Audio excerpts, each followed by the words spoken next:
And from what I understand is that we're starting to talk about envy. Jealousy and envy. And I don't know what was discussed last week. So I just developed my own class on that. So I don't think it's going to conflict because I'm going to try to present it in a different angle and also to connect it with what I spoke about 3 weeks ago, whatever it was, about arrogance and haughtiness.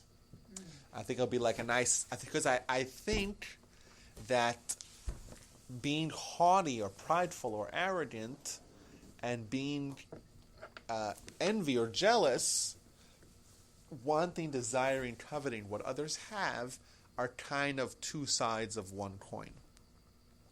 And I'll explain. So we find an interesting distinction. I'm sure this was mentioned last week because my brother emailed me his notes, and this was like almost the first thing that it said there. And it mentioned, number one, that jealousy, envy, takes someone out of this world. Envy is viewed very, very negatively. There's a bunch of sources that he brought about it being rotten. It's one thing that takes someone out of this world. Yet, we find that there's a certain area where envy is actually good, or it's tolerated, and that is envy for wisdom. So there's this distinction. It's not you can't say flat out that envy is bad. It says no. Depends what kind of envy. If it's an envy for material things, or perhaps even intellectual things, or physical things, well, then that's bad. On the other hand, if it's for spiritual things, then that's a good thing. It seems bizarre. If there's something wrong with me desiring, coveting, being envious, being jealous of someone else's stuff, things, accomplishments, what's the difference if it's a physical nature, spiritual nature, material nature, intellectual nature? Why should there be this distinction between the nature of the subject of my envy? And what I'll tell you is that I found a verse in Jeremiah that says the same exact thing about haughtiness. What does it say? I wrote it down here exactly. This is in Jeremiah. Where is it? Jeremiah chapter 9, verse 23 and 24.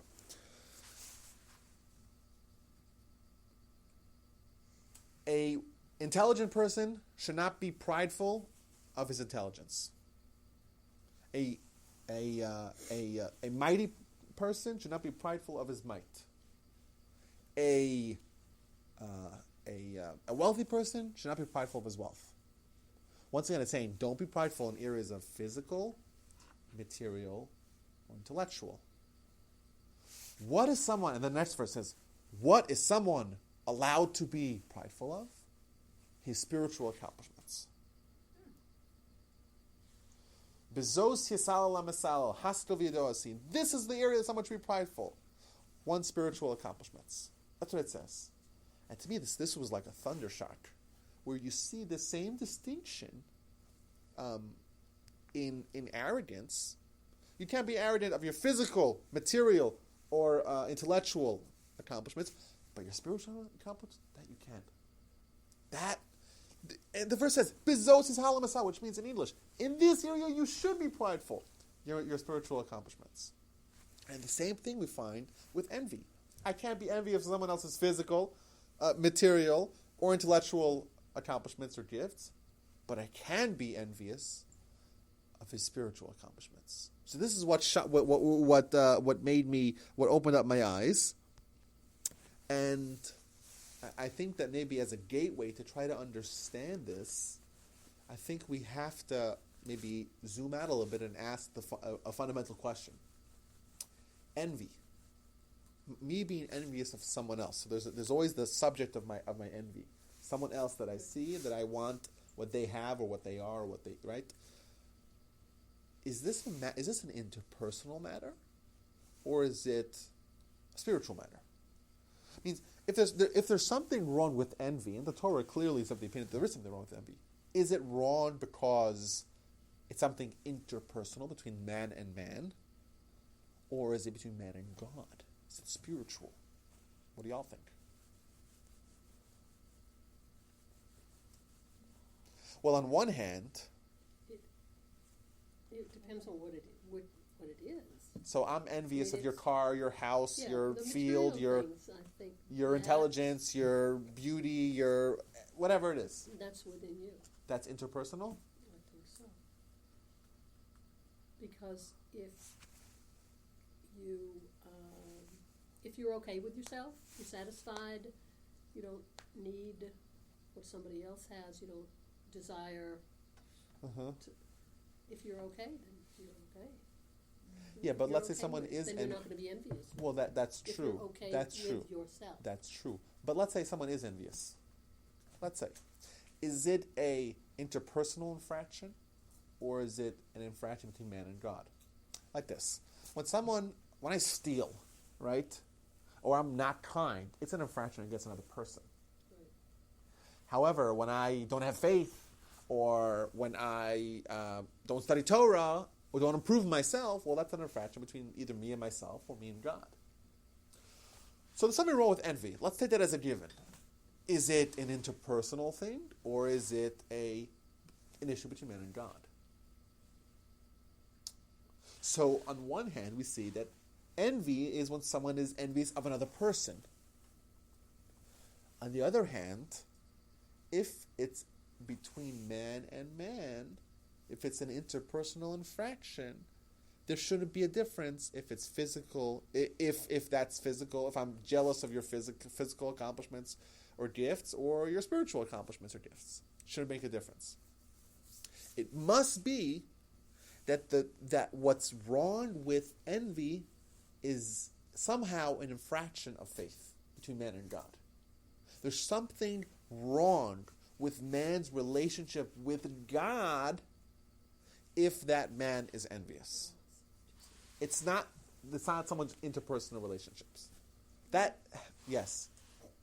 But sometimes envy helps you build your character a little bit more. Build your character? I used to be very unorganized years ago. And I knew I had 3 women who were very organized. One was my mother.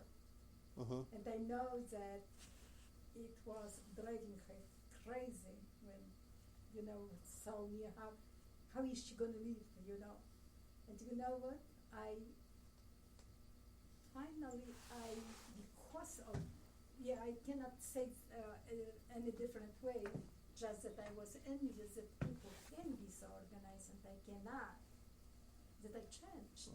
So, now I know that sometimes I'm fanatic about that, But maybe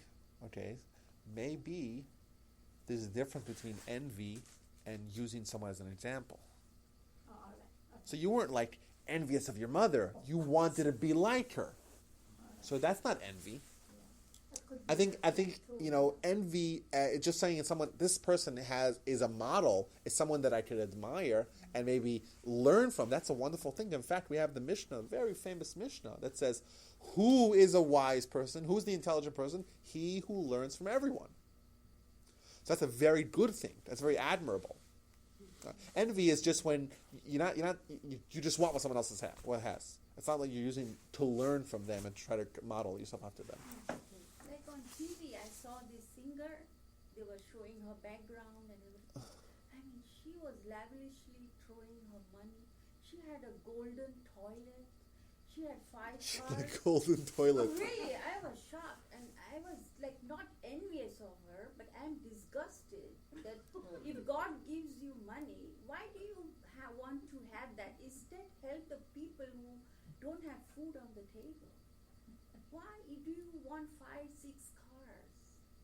Just throwing and Because parties. you can. For parties, $300,000. Just one party.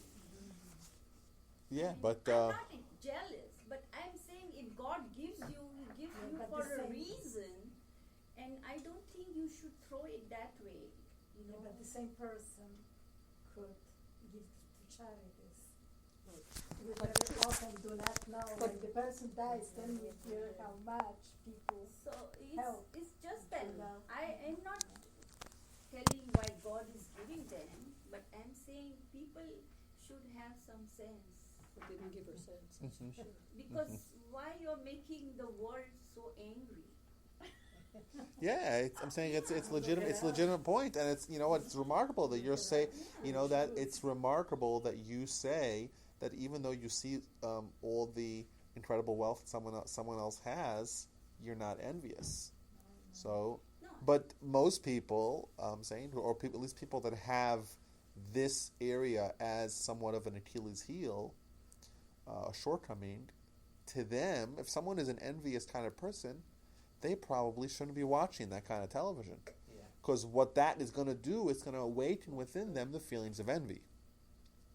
And, well, some people aren't envious. And that's just means that this is not the area of life. But, and it's a very important point, that and this is more of a macro, a global Musar point, is that if you know that you have a certain area of life that you are struggling with, don't make sure you have encounters with it all the time. Try to avoid it. Avoidance is very important. If you guys remember in Genesis, the end of Genesis, so there's a very fascinating narrative about Jacob. Jacob's about to die. And Jacob tells his sons, come gather around, and I'll give you all blessings. And he gives them all blessings, and at the end, he says, the Torah concludes, these are the blessings that Jacob gave his sons before he died. And then a few verses later, he dies. If you analyze the blessings one by one, you'll notice that some of them don't seem to be blessings at all. What does he tell his oldest son, Reuben? Reuben, you're hasty like water. You did this. I'm going to make sure you're not a king. You were supposed to be the king, and you were supposed to be the priest. You're neither of them. The kingdom I'm giving to Judah, and the priest I'm giving to Levi, your brothers. That's it. How is that a blessing? How is that a blessing? So my grandfather said, because what he was telling them is, what is their character flaw? Your character flaw, Reuben, he tells them, is that you're hasty. You make decisions very quickly. A king who makes decisions very quickly could destroy his whole kingdom. So not only was it a blessing that he told him his negative character, he also set him up in a way where his life won't always be a constant challenge of having to deal with his negative character. So, like in our case, like if someone is envious, that's the negative character, and they're aware of it, the first thing they would try to do is to avoid it. Don't put yourself in situations where this is likely to flare up. So, like if I was an envious person, I wouldn't watch television that is going to display for me images of things that may cause me to be There's always envious. negative things. I cannot just stop watching. I don't have a television in my house. I'm just Yeah. You can stop watching. Huh? Yes, you can stop. You can stop Exactly, watching. that is your That's something, choice. that's then something you should work on then. To stop watching and turn it off. That's right. Yeah, what you do is when you wait for you either you fit it into your garbage can, or you sell it on Craigslist. It's very easy to do it. Sell it on Craigslist, or you wait for the. Or, Shirley, you could really choose the programs, because truthfully, there's a lot of garbage on TV. And, generally, we keep it on PBS because there's a lot less garbage on PBS, and there are no commercials. So, again, commercials feed that envy stuff, too, because they're Right. wanting to sell you all this Fancy cars. fancy cars, all the fancy But I'm paying Non-kosher for food. cable. Lot of money. You're telling me not to see. Well, Well, go to History Channel. I'll be honest I'm now with you. glued to History Channel. I H2. would, stuff like that, like History Channel, whatever. There are channels that, they're better for you than these reality shows and stuff that just. I I don't know. always wonder why people are buying houses with 10 rooms for 3 people. Yeah. I know family like that. Yeah. 10 rooms. Yeah. Okay, 5 bathrooms, bedrooms. we Yeah. all have to have at least two. And there are Yes, only I two agree. people. Yeah. Judging Right. other people. 10 Why rooms. do you care? That's another No, I person. don't care. she's I not. don't She's care. just I just wondering why. wonder. I just She's not wonder why judging, do she's they just need wondering why. three She's- for not 3 judging. people, 10 What rooms? if we are invited in that house? Then you gotta stop your thoughts. Then from our going there. envy is going to start. Yeah. What if they are our friends? Yeah, How to well, clean. I think you know. always how to clean the house. you know, first of all, you don't know what happened unless they're your friends, because I could have had children before, but then they, the kids grow up and leave, so, And they like to have room for the They just kids bought to it come up home. To because- come home, Lord knows They they to do. come home, or they want to have a room because their mother may get old and they want. There's so many reasons. We It's don't not know. just one home, but they have vacation home. oh, yeah, So sure. that is two Well, things. Okay, let's. Because they can. Just because Yes, they can. That's right. I actually just heard a clip this morning or yesterday. They were talking something about the economy and finances and things. So what happens is that as the upper crust, this was his analysis, as they get more money, then they buy bigger homes or build bigger homes, I guess, because they can. That then trickles down to the next level, and eventually, so they're buying bigger homes and cars, and it's all. But what happens when you get down to the middle class and the lower class, they don't have that access and that ability. Yeah, But upper It movement. just right. Exactly. It stagnates at So a certain yeah, level, right. Exactly. So I mean, I thought that was really And good. there's That a is bigger- true. When people have more money, then you upsize. And the problem is there's a And- much bigger gap between people that have and don't. It's getting bigger all the time. Right. Anyhow, But back to our yes, And- previously scheduled programming. So what I wanted to demonstrate today is not only that envy, and as we'll see also arrogance, it's the two sides of one coin, are matters of between man and his creator, but they're actually at the center point, the epicenter of someone's faith is going to be their relationship to this particular characteristic. How so? So we find, I have a bunch of sources here. I'm going to go through them kind of slowly, I guess, to not overwhelm everyone. But we find two sources in the Talmud that say very striking statements. Statement number one, this is from the Talmud in Tractate Nida, the very last of the 63 books of the Mishnah of the Talmud. And it says on page 16b that before a child is conceived, an angel takes the sperm and brings it to God and says to him, and it's determined whether or not this child is going to be a wealthy person or a poor person, an intelligent person or a less intelligent person, right? A strong person or a weak person. However, whether or not they're righteous or wicked, that's undetermined. That's up to the child himself. And the Talmud concludes, everything is in the hands of heaven, besides for fear of heaven, which is another way of saying for spirituality. What this is saying is that many areas of one's life, and especially the areas that people are likely to have envy of someone else, that's predetermined. Someone's going to be wealthy or poor, according to the Talmud, it's predetermined. According to the Torah, if someone's going to be strong or weak, it's in their DNA. It's just that's the way they didn't do anything to achieve that. And similarly, someone's intelligence, it's in their DNA.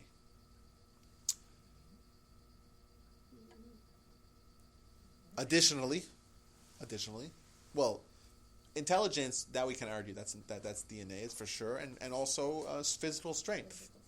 yes, but it's also exposure.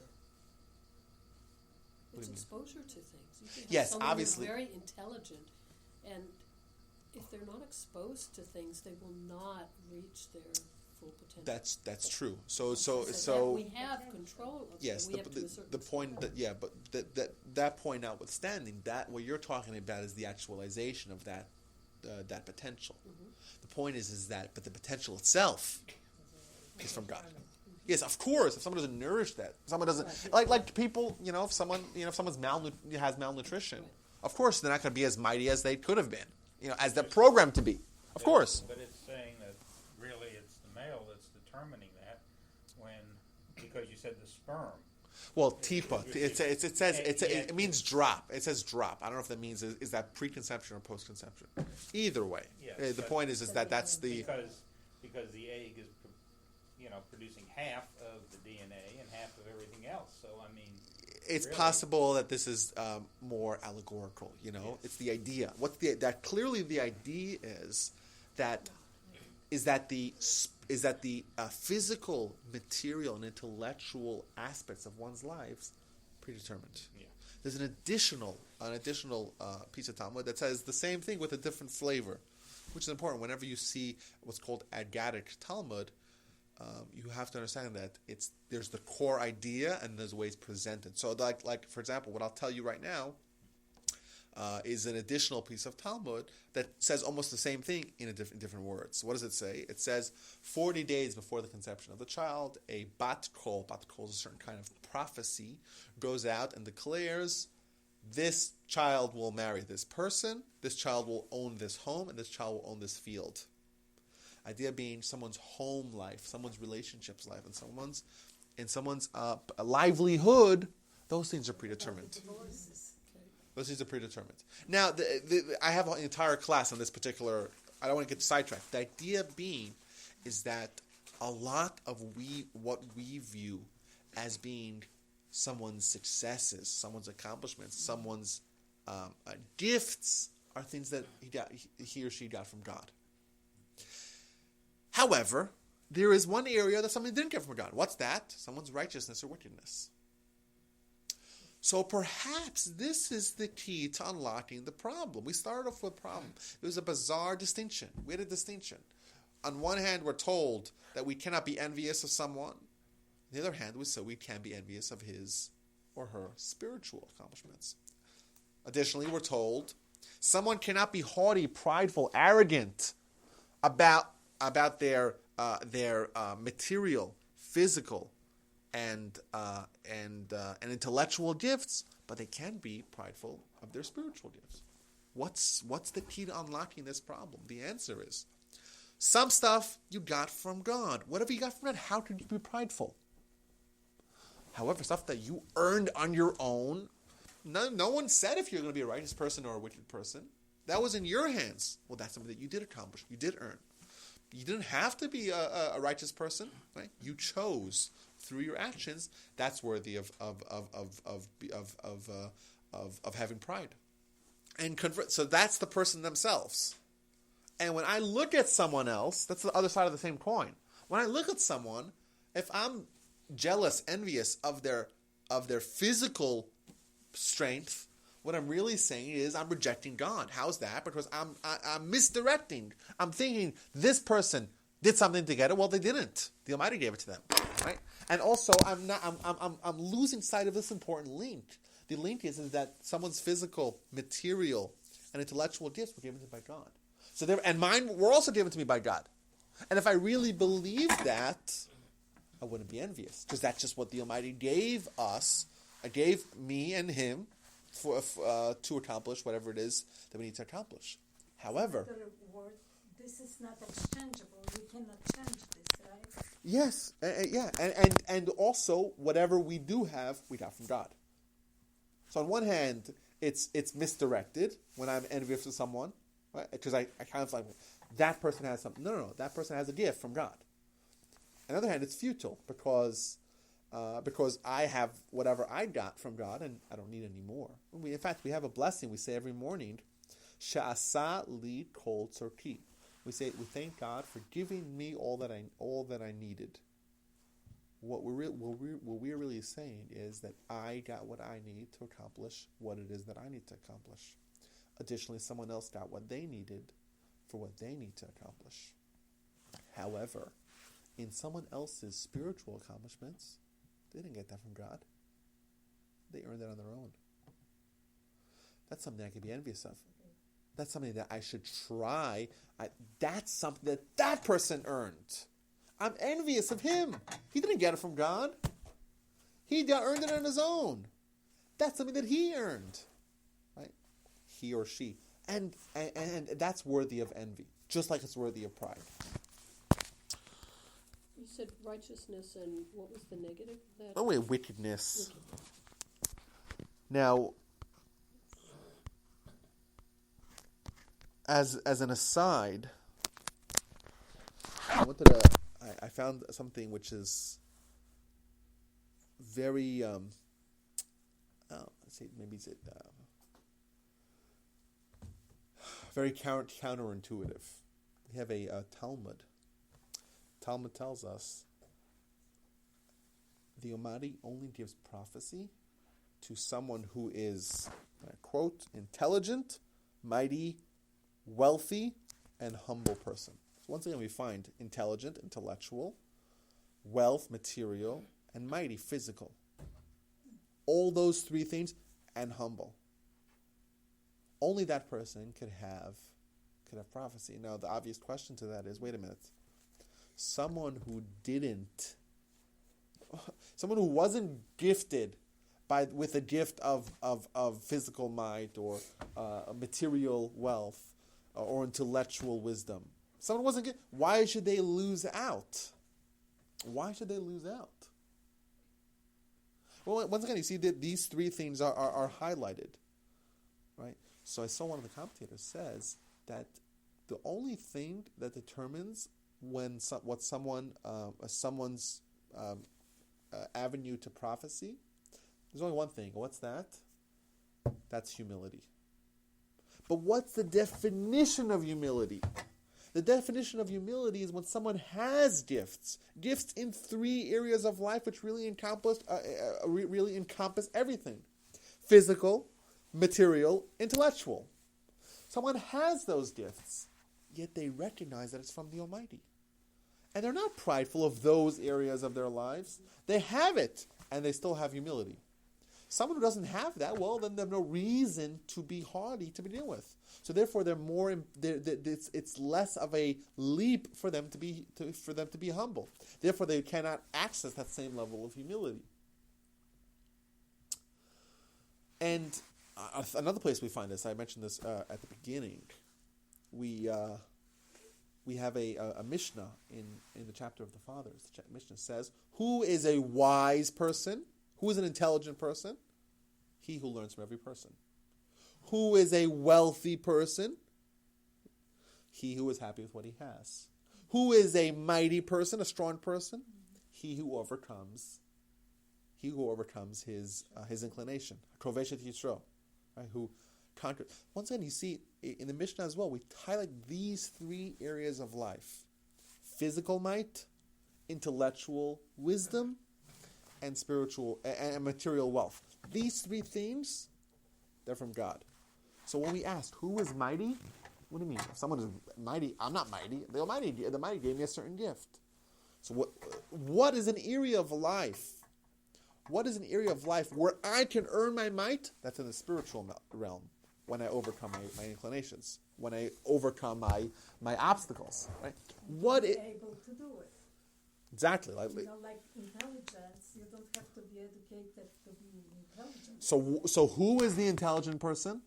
Someone who learns from every person. That is a spiritual thing. Yeah. My accomplishments in the intelligence, it's not my IQ. That was given to me by the Almighty. It's what I earned. It's what I accomplished. What's that? I learned from every person. Right? That's something that I had to earn on my own. Right? Who is wealthy? He was happy with his lot. He who works on his character. So all these three things is demonstrating that these three areas of life, they're not yours. What's yours? Working on character, spiritual activities. Right? And therefore, we say, who is wealthy? Well, you're not wealthy. You have a gift from the Almighty. But there's a certain element of someone's spiritual exercises that equals wealth. Right? Etc., etc. So, in other words, you're saying that spiritual accomplishment. It's not just relegated to whether you're righteous or wicked. There are other, because that's just a very short definition, but it's actually what you're talking about now is other realms of spiritual accomplishment. Is that like working on your character? Right. Of course, what we're doing now, Yeah. Musar is a certain part of Torah. Torah is a spiritual. Torah is this the grandest of all spiritual tools, right? Because it's the Almighty's instructions for spirituality. So, And the mighty person is one who works on their spirituality, who works on their character traits. yes, hakoveshet yitro, which means mighty person is someone who conquers his character. That's what the actual words mean. So I think to wrap up what we have seen thus far, before I drop the bomb, is like this: arrogance is when someone forgets that the Almighty gave him certain things. Envy is when someone forgets that the Almighty gave someone else certain things. Right? They're two sides of one coin. That's what I meant at the beginning. And therefore, just like it's silly for me to be prideful of something that someone else gave me, it's silly for me to be envious of something that someone else gave someone else, i.e. the Almighty gave someone else. However, one's spiritual accomplishments are worthy of being prideful, and someone else's spiritual accomplishments are worthy of being envious of.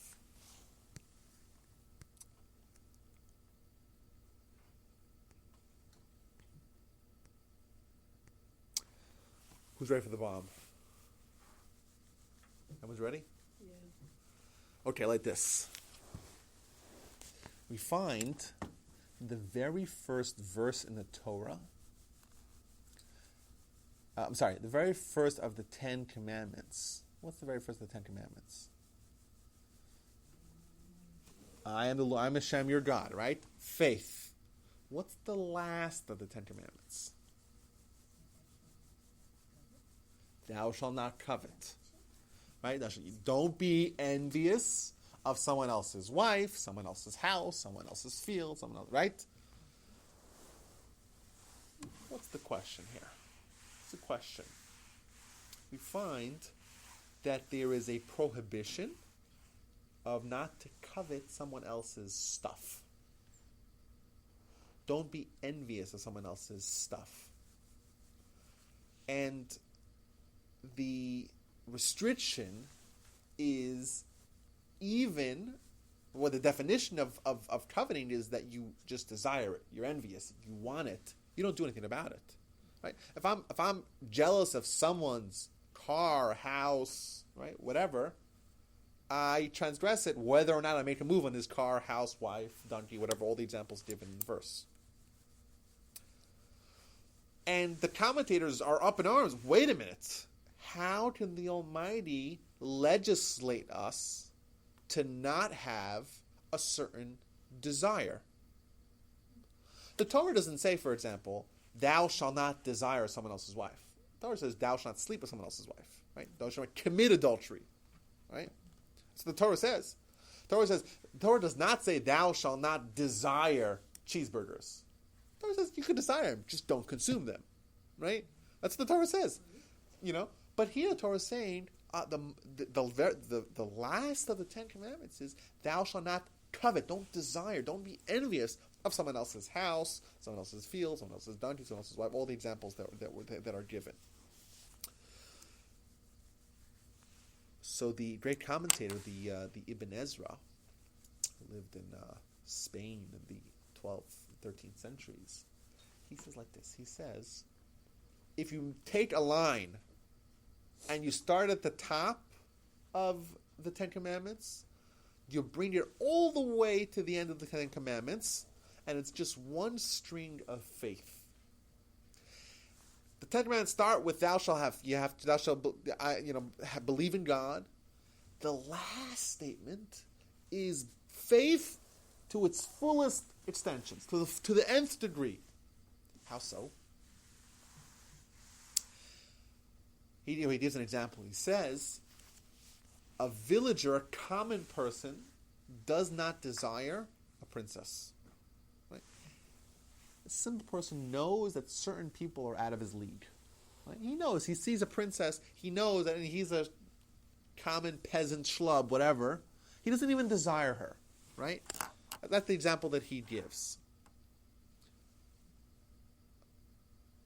When the Torah tells us, thou shalt not covet someone else's wife, what the Torah is really telling us is that if you have faith, and if you take your faith and you actually concretize it, if you take it from the intellectual realm and you integrate it into your life, you bridge the gap between your mind and your heart, between your intelligence and your body. If you're able to make that leap, you will not covet someone else's wife. You won't be envious. You won't even want it. You'll be like the villager who knows that this is just out of their league. Why? Because this is what the Almighty gave them, and the Almighty gives me what I need, gives them what they need, and I have no business. Out of my league. So in essence, we can look at the Ten Commandments as starting off with faith. What kind of faith? Right? I'm the Lord, right? Knowing in your head, believing in God. It's the majority of people in the world have that checkmarked. You go through the entire thing. At the end, what's the last thing? Make sure, right, that your faith extends to such a degree where it's so tangible, and that you really believe in God, and you know that He gives you what you need and gives someone else what they need. And He does not give you what you don't need and what's not necessary for you. And you believe that to such a degree you don't even covet someone else's stuff. You're not even envious at all. It's the full actualization. It's taking an idea and making it real, making it concrete, making it as real as real as real. You know, I always say this as an illustration of this point. You know, you have two kids. You know, parents, when they see children and they see them in close proximity to a fire, what do they always tell them? Don't touch the fire. The fire's really hot, right? The fire's really hot. And a small child knows that that's true. Why? Because he doesn't doubt that the parents are lying to them. There's no reason to suspect otherwise, right? No reason. And my children, they know that the fire is hot. You don't touch the fire. Now, there's the other kid who says, I'm going to test it out. And they stick their finger into the fire. They also know that fire is hot. But to them, that's real. That's tangible. That's not intellectual. It's not an idea that they have in their head. I trust my father said that fire is hot. Therefore, I'm not going to touch it because it's hot. They both know it to be true. To one of them, it's an idea. To the other person, it's real. It's tangible. It's in their heart. That's the difference between I am the Lord your God and thou shalt not covet. They're both expressions of faith. One of them, it's an idea that most people don't doubt. What the Torah demands of us is to take this intellectual idea and drill it deep into our heart to make it real, make it tangible, make us feel it. And then we won't have, and then as a result, as an extension of that, we won't covet something that's not ours. We won't have that emotion. Says the Ibn Ezra, he says, the Torah is demanding us to not have this emotion, because if we have this full-blown faith, we won't covet what the Almighty determined to not give us. You know, I had a friend when I was 14, and I joined the yeshiva high school. And yeshiva high school, they do all the prayers, not just on Shabbos, 3 times a day. And there was this one guy who was a couple years older, and every time we got to pray, started praying, he would put on a tie. And, so I went over to him and I said to him, what's up with the tie? We're high school kids, And only before prayer he put on a tie. So he said to me, if you were caught talking to the president, would you wear a tie? Well, of course. You're talking to the Almighty God, creator of heaven and earth. How could you not be wearing a tie? And his words still echo my ears. Because if I were to meet the president, I don't want to get into the political affiliations, right? Either way, if someone meets the president, this is the president. This is someone who's important. You shave, you make sure you're dressed and refreshed. You're talking to them, you put on a tie. When we pray, we believe we're talking to God, but we believe it all over here. It's intellectual. It's in our heads. It's an I am the Lord your God. We don't have that level of faith of thou shalt not covet. That we haven't reached yet. If we would all be wearing ties.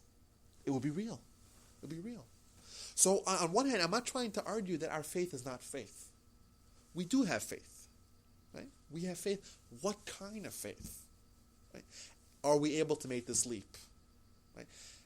And I would go even a step further. I would say that our entire goal in life is to take the intellectual faith and make it practical, make it real, make it finger and fire faith, wearing tie while praying faith.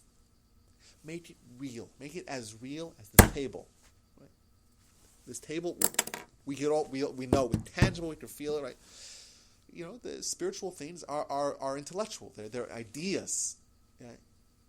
Our goal is to overcome these limitations, these obstacles, and try to integrate the idea of God into our bones. To make it real. Once it's real, we won't be envious.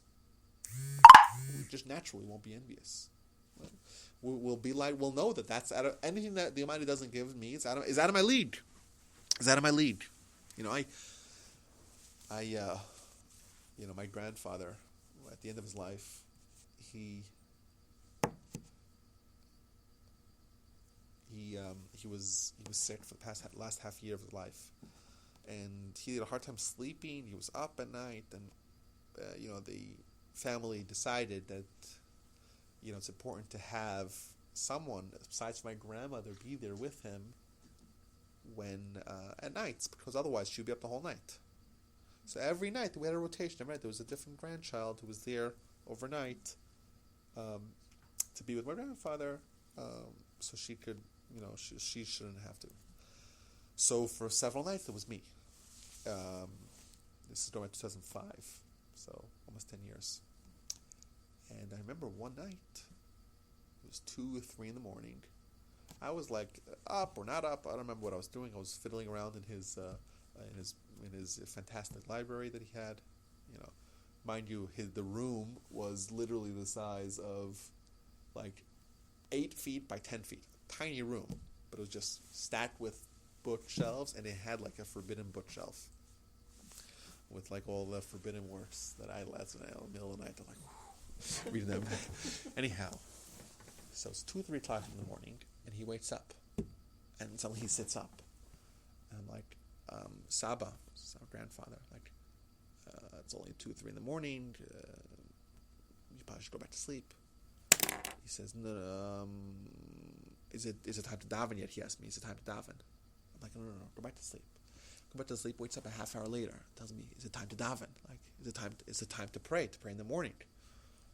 And I said, no, we're praying at 7:30 for another 4 or 5 hours. He says, I'm getting up, and he gets up. And this is a man who's 91 years old. He gets up, and he washes his hands, he gets ready, and then he goes to the bench and sits down like this, literally like this. And he's like, he's waiting. And in my head, you know what it was like? It was like small children, the day before like a school trip. They wake up at 4 in the morning. They're so excited. They can't fall back to sleep. That's what it was like. And he was sitting there for hours, waiting to pray. And I was thinking in my head, he was there.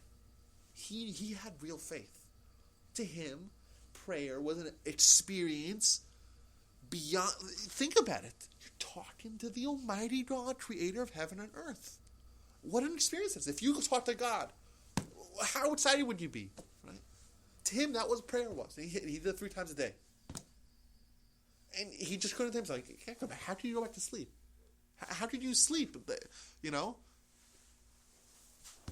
That's an illustration of what that higher level of faith, where it's real. Well, I have tremendous respect for people like that, but I cannot. No, but it's not. That is a result of Torah, and we view all the mitzvahs, every mitzvah, as a certain lesson and an exercise of taking the intellectual faith and making it tangible, making it real faith. We have, for example, there's a mitzvah called tefillin. Right? Tefillin, where is the phylactery, is the fancy word in English, but it's boxes that contain certain verses of the Torah. I never knew what it was. Yeah, so it contains 4 verses in the Torah, one on the head and one on the arm, on the left arm facing the heart. The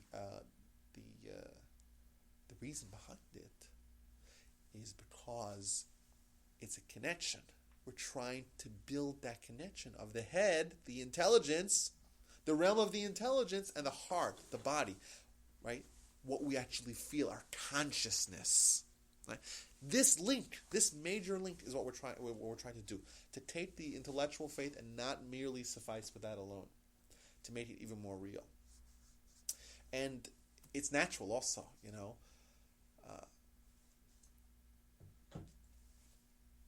We talked about if someone really has faith, they rely on God. You rely, so if you're in a pinch, your first knee-jerk reaction is to talk to God, right? It's real, right?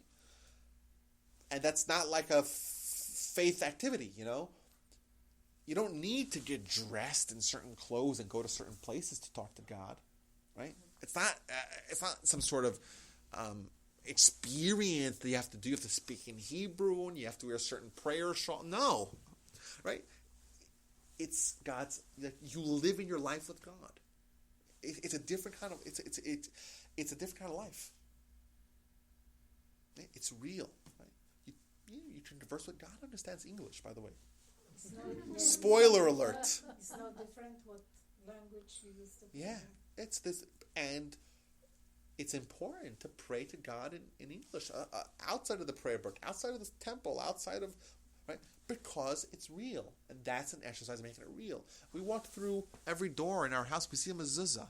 We're supposed to try to remember. We're trying to make little signposts to remember, to make it real, to make it real, to make it real, with the hopes of achieving this level of faith. So in essence, going back to what we started with, I think that envy, not only is it an area of one's relationship with God, is actually very crucial. And it's the culmination of the way. How do you approach envy? How do you fight envy? So of course, the first thing you would do is to try to be happy with what you have, right? Mm-hmm. And we're told you have. Who was the wealthy person? He was happy with his lot. But ultimately, the goal is to achieve the level of faith that will make the struggle of man and his envy, make that obsolete. Because when someone has that higher level of faith, they don't even covet it. They don't even want it, because they know that they know, but not know intellectually. They know in their bones. It's real. They stuck their finger through the fire. To them, it's much more real that the Almighty gives everyone what they need. So that's my ideas. Anyone, any other comments or questions? I have something that I want to show you. This is a picture from 1920s. When I saw this first time, I don't remember. My mother told me. I was absolutely convinced that my grandfather is sitting with God.